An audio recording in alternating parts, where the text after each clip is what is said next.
अस्सलाम वालेकुम students. FSc part 1 biology chapter number 1 में जो हम लास्ट टाइम पढ़ रहे थे उसमें हम बात कर रहे थे कि कैसे एडवर्ड जेनर ने ना वैक्सीन जो है वो डिस्कवर की।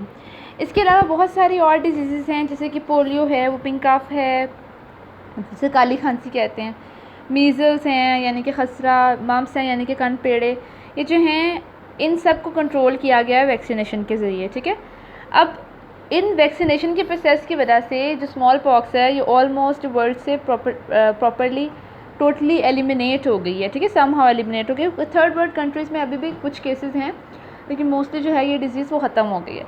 जो नेक्स्ट हमारा टॉपिक है वो है drug treatment and gene therapy. ठीक है, कि जीन को कैसे हम चेंज कर सकते हैं और मेडिसिन के ज़रिए इलाज कैसे कर सकते हैं। सबसे पहले जो बात है वो है एंटी बायोटिक्स की। Anti means against and biotics means life.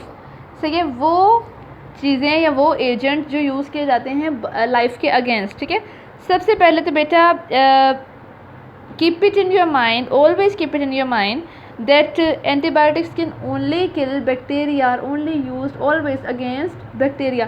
हम ये नहीं कह सकते कि एंटीबायोटिक्स जो है ना वायरस को किल कर सकती हैं, क्योंकि जो वायरस है उसे किल करने के लिए एंटीवायरल ड्रग्स होते हैं। ठीक है, होता क्या है कि हमें आपने नोटिस किया होगा कि हमें जो है ना फ्लू हो, कफ हो, all of these things are basically viral infections, but we often use antibiotics against them.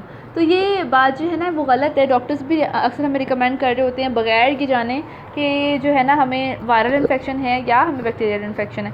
तो क्या होता है बेटा, हम ये कहते हैं कि हमेशा बैक्टीरिया के अगेंस्ट देने चाहिए एंटीबायोटिक। टेट्रासाइक्लिन, स्ट्रेप्टोमाइसिन, आपने नाम सुने होंगे, ये सब जो है ना ये यूज़ होती हैं। अब एक बंदा है, एक पर्सन है, वो बार बार वही एंटीबायोटिक लेते जा रहा है, तो होता क्या बेटा, हमारी बॉडी भी रेजिस्टेंस प्रोड्यूस करती है, मतलब उस जो ड्रग है उसके अगेंस्ट रेजिस्टेंस प्रोड्यूस कर लेती है, यानी कि जो उनकी बॉडी है वो कोई रिएक्ट ही नहीं करती उस पर्टिकुलर मेडिसिन को लेकर। ठीक है, जो नेक्स्ट है वो है रेडियोथेरेपी। ठीक है, रेडियोथेरेपी का जो प्रोसेस है वो बेसिकली यूज़ होता है अगेंस्ट कैंसर। ठीक है, कैंसर के लिए यूज़ होता है।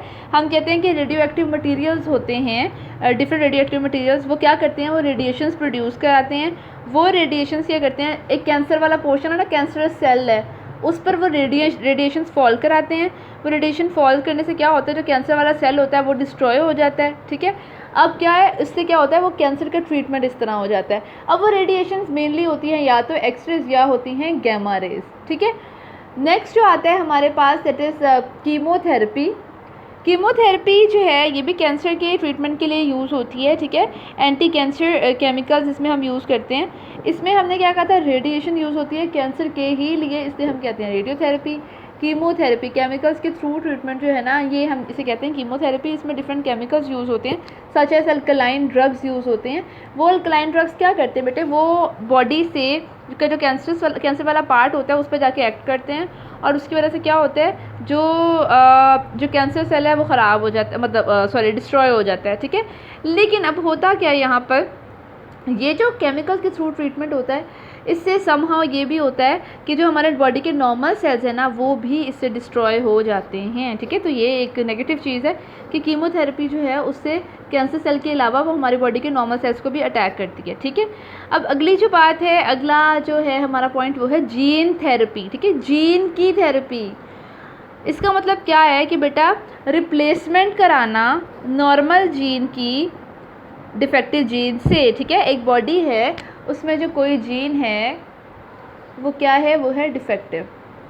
इसकी जगह, इस डिफेक्टिव यानी ख़राब जीन की जगह बॉडी में नॉर्मल जीन इंसर्ट कराना, इस प्रोसेस का नाम क्या है, जीन थेरेपी। ठीक है, अब बेटा इट्स अ न्यू टेक्निक। ठीक है, ये पहले नहीं थी, अब आई है। ठीक है, इसके ज़रिए हम क्या करते हैं, कोई भी डिफेक्टिव जीन, बेटा जीन में चेंजेस होते हैं ना, बड़ी मुश्किल चेंज होते हैं। ऐसे नहीं होता कि हम कहें कोई मेडिसिन लें उससे ठीक हो जाएगा, ऐसा नहीं होता। ठीक है, अब हम क्या कहते हैं कि एक बॉडी है उसमें क्या है, उसमें एक डिफेक्टिव जीन है, उसकी जगह हम क्या करें, हम सर्जरी करते हैं और उसकी जगह हम नॉर्मल जीन इंसर्ट कर देते हैं। तो ये प्रोसेस जो है इसका नाम क्या है, जीन थेरेपी। ठीक है, हम ये क्या कहते हैं कि अगर हम बोन मैरो ट्रांसप्लांट की बात करें तो उसमें भी यही होता है। ठीक है, नॉर्मल जो जीन है वो इंसर्ट की जाती है जो ख़राब बोन मैरो सेल्स होते हैं उनकी जगह पर। आप समझ रहे हैं बात। तो ये एक जो प्रोसेस है वो है जीन थेरेपी का। इसमें मैंने आपको एग्जांपल क्या बताई, जीन थेरेपी में बोन मैरो ट्रांसप्लांट, कीमोथेरेपी में जो केमिकल एजेंट्स बताए वो क्या है, अल्कलाइन ड्रग्स। रेडियोथेरेपी में मैंने आपको बताया कि एक्सरेज और gamma rays as radiations use होती हैं। एंटीबायोटिक्स में हम बात करते हैं टेट्रासाइक्लिन मैंने बोला और स्ट्रेप्टोमाइसिन की।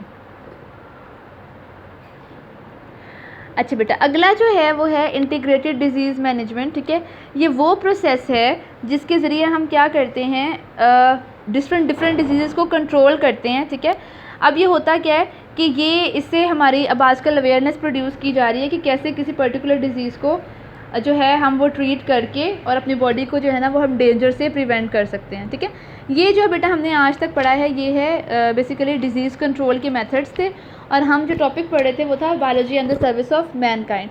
अब जो नेक्स्ट आता है इसमें टॉपिक वो आता है क्लोनिंग का। मैंने वो इस वीडियो में इंक्लूड नहीं करना चाह रही क्योंकि वो बड़े इंपॉर्टेंट पॉइंट्स हैं, तो मैं चाह रही थी कि वो नेक्स्ट जो है वीडियो में आपको सेपरेट वो एक टॉपिक पढ़ाया जाए।